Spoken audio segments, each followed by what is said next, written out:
Hey guys, another DCC update and sound for my Athearn Blue Box locomotives. So here I've got CS6 6126. This is a old Athearn GP40-2. So I'm doing my DCC and sound conversion on here, and I just want to talk about this in detail because I actually have it done now.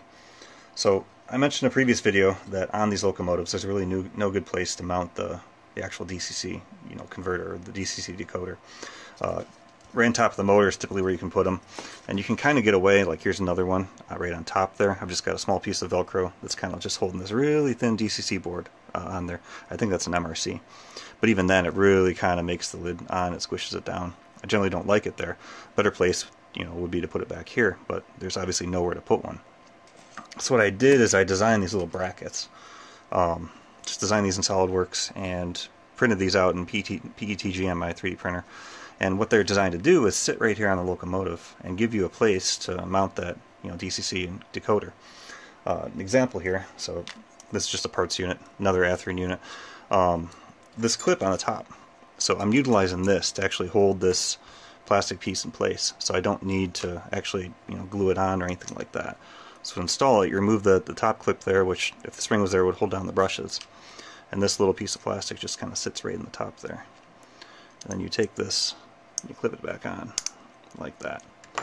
So I mean, that's not going anywhere, and now you've got a nice little place to put your DCC decoder or anything else you want, the speaker back there, whatever it may be. You've got a place to put it now, which is nice. And then you keep this still pretty low profile just for wiring and stuff like that. So that's what I've done here. So I've got an XL Systems DCC and sound decoder.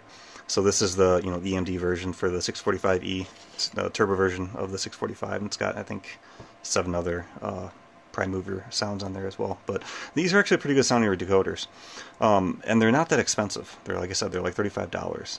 I still think the Tsunamis are the best sounding in terms of startup sounds and stuff like that, but I've still been really happy with these.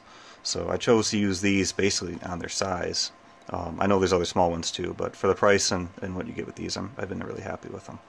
So inside of the locomotive here, I've got my little brackets for the lights. So I talked about that in a previous video. It's kind of dark in there if you can see them, but there's one little bracket up in the back there, and one in the back, one in the front. What they are is these guys. Again, I've just 3D printed these for little spots to stick the LEDs that fit nicely, in the back and then up in the front above the windshield there, so you don't get a lot of light bleeding into the cab.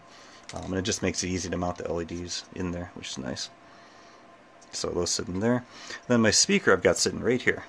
So this is an iPhone 5S speaker, just one of these little guys. So you can get these for like $3. They're so cheap. They're sure straight from China. They're aftermarket ones, they're not original iPhone, but the sound quality you get out of them is really, really good. I like the iPhone, 6 or 7 speakers too. They're a little bit bigger. We've got a bunch of them, but these are just a little bit too wide for the Athearn, so it won't fit in. But with the 5s, if you trim it right here, just make sure you're not, breaking the acoustic cavity that makes these sound good. They will snug up right inside there in the top.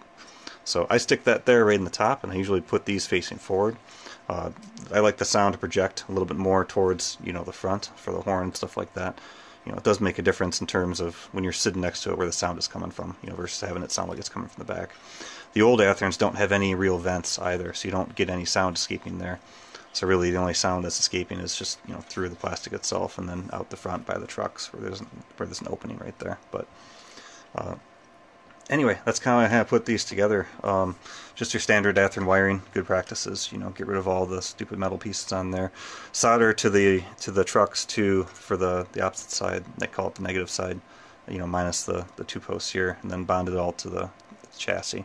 Just gives you a little bit better reliability in term versus just having the trucks conduct the current through the chassis or whatever you want to call it there. So anyway, that's just a quick update.